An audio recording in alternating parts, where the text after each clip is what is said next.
Hello बच्चों।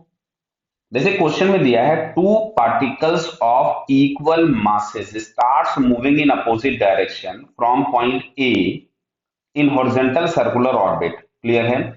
Horizontal circular orbit बोला गया है मतलब इस पे कोई भी ग्रेविटी का इफेक्ट नहीं है, मतलब इनकी जो स्पीड्स हैं वो कांस्टेंट रहेगी। Their tangential velocities are v and 2v respectively as shown in the figure.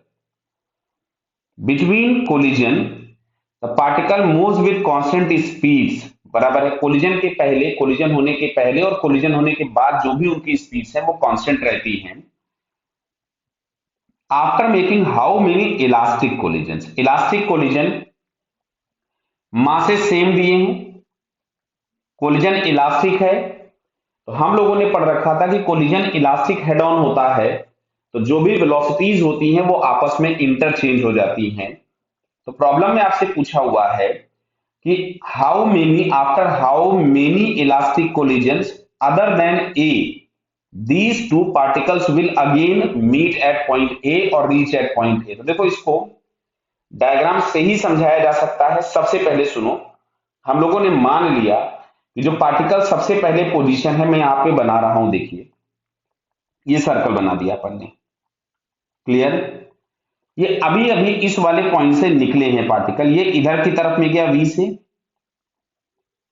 और ये वाला इधर की तरफ में गया 2v से। तो बेटा ये क्या हम लोगों को समझ में आ रहा है कि जो v वाला है वो जितना ट्रेवल करेगा 2v वाला उससे ज्यादा ट्रेवल करेगा। तो क्या दिख रहा है कि ये दोनों पार्टिकल्स इस पर्टिकुलर पॉइंट पे आकर के कहीं कोलाइड करेंगे जहां पे ये वाला एंगल 120 होगा और दूसरा वाला एंगल 240 होगा, बिकॉज डबल वाली बात है। अच्छा, बिफोर कोलिजन मैंने बना दिया कि ये वाला v था और ये वाला जो पार्टिकल था ये 2v से जा रहा था अभी इधर की तरफ में। क्लियर।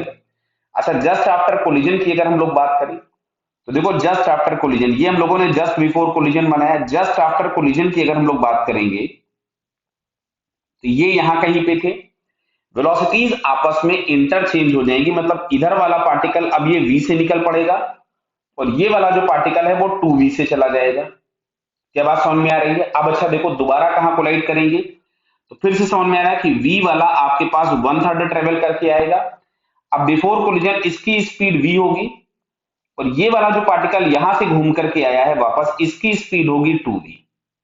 फिर से कोलिजन हो जाएगा। क्या दिख रहा है? कोलिजन के बाद फिर से स्पीड्स इंटरचेंज हो जाएंगी। अच्छा, स्पीड्स इंटरचेंज हो जाएंगी तो इस पर्टिकुलर पॉइंट पे अगर हम लोग देखिए, चलिए मैं भी नाम भी दे दूंगा, तो इसकी स्पीड हो जाएगी 2v, इसकी हो गई 2v इधर और इस वाले की हो जाएगी v इधर। तो क्या दिख रहा है? घूम करके ये वापस पॉइंट ए पे पहुंच जाएंगे। क्लियर। चलिए मैं एक काम करता हूं, इनका नेमिंग कर देता हूं। ये 1 है, अलग कलर से नेमिंग कर देते हैं, ये 1 और ये 2। तो ये वाला जो पार्टिकल था, ये वाला पार्टिकल हम लोगों के पास था 1 वाला और ये 2 वाला था। कोलिजन के बाद अगर हम लोग देखेंगे तो ये 2 हो गया और ये 1 हो गया क्योंकि वेलोसिटीज इंटरचेंज हो गई। बराबर है। अब ये घूम करके यहां पहुंचे हैं। अब अगर हम लोग कोलिजन के, ये वाला अभी भी 1 और ये 2 है, फिर से कोलिजन हुआ तो कोलिजन होने के बाद अब ये वाला पार्टिकल हम लोगों के पास 1 वाला है और ये 2 वाला, क्या दिख रहा है? वापस ए पे पहुंच जाएंगे। तो how many collisions are possible? बराबर है, आपसे बोला गया था कि अदर देन ए, मतलब हम ए वाले कोलिजन को काउंट नहीं करेंगे। तो हम लोगों को दिख रहा है यहां से कि जो आंसर हम लोगों के पास आएगा वो 2 कोलिजन आएंगे। क्यों? एक यहां हुआ, ये पहला वाला, बराबर, ये दूसरा वाला यहां पे हुआ और ये दूसरे के बाद डायग्राम दिखा हुआ है। तो दूसरे कोलिजन के बाद मतलब यहां पहुंचेगा तो ये थर्ड कोलिजन हो जाएगा इस पॉइंट पे, और उसने बोला हुआ था कि एक्सक्लूडिंग एट ए। तो फिलहाल यहां से करेक्ट आंसर हम लोगों को दिख रहा है सी। ओके बेटा, ऑल द बेस्ट।